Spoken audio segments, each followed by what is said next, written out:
उत्तर प्रदेश का जैसे अपन ने जिक्र किया तो 37 सीटों पे जो है वो भारतीय जनता पार्टी आगे चल रही है और 42 सीटों पे इंडिया अलायंस आगे चल रही है। और वहाँ पे सबसे बड़ी पार्टी जो उभर के आई है वो है समाजवादी पार्टी।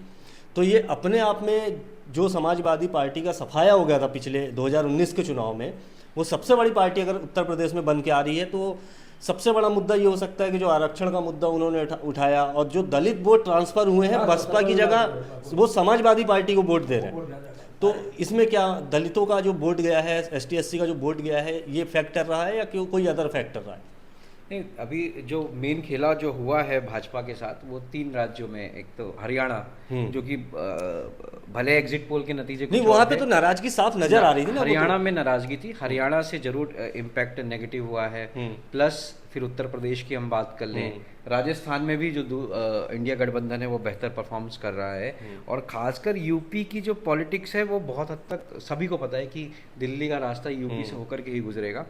तो अब उत्तर प्रदेश में जो खेला हुआ है कि क्योंकि समाजवादी पार्टी 62 सीटों पे लड़ी है और 62 सीटों में से अगर 40 से ज़्यादा सीटों पे लीड कर रही है तो ये तो मतलब उनका एवरेज कितना हो गया, 50% से ज़्यादा सीटें वो लाने पे लगभग 70% हो गई। तो अब ये बीजेपी के प्रति नाराजगी है या समाजवादी पार्टी के जो नेता अखिलेश यादव उनके प्रति लोगों का जन समर्थन है, ये थोड़ा सा भी, और जब तक ये आंकड़े और तब्दील नहीं होते समझना पड़ेगा। लेकिन नतीजे ज़्यादा से ज़्यादा इतने ही रहेंगे, इससे ज़्यादा कुछ और ज़्यादा उलटफेर होने की भी संभावना नहीं है।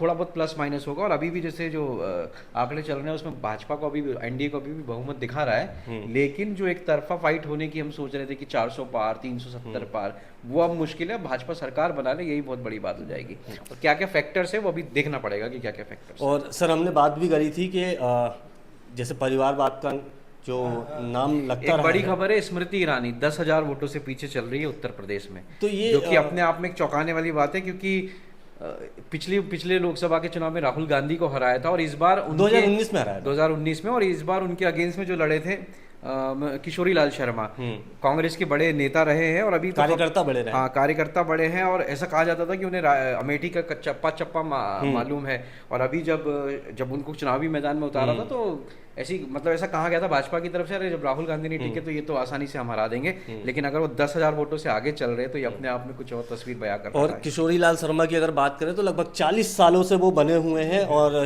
40 सालों से जो व्यक्ति अमेठी को समझ रहा है तो उसको। और सबसे बड़ी बात कि स्मृति ईरानी का जैसे भैया ने बोला कि ये चौंकाने वाला वो है, लेकिन जहाँ तक हमने न्यूज़ पे देखा है और जहाँ हमने इंटरव्यूज़ लोगों के देखे तो वहाँ पे ये क्लैरिटी थी कि स्मृति ईरानी इस बार शायद हट सकती हैं वहाँ से, क्योंकि लोगों के अंदर बहुत ज़्यादा नाराज़गी थी। क्योंकि वो सिलेंडर लेके घूमना 450 रुपये में भी, है ना, पेट्रोल डीजल के दाम पे बात करना, और जब अपनी ही सरकार में 1100 रुपये का 1130 रुपये का सिलेंडर हुआ तो उसके बारे में बात ना करना, तो साफ साफ नाराज़गी तो नज़र आ ही रही थी। और भी कुछ और फैक्टर भी मेरे को ऐसा लग रहा है अभी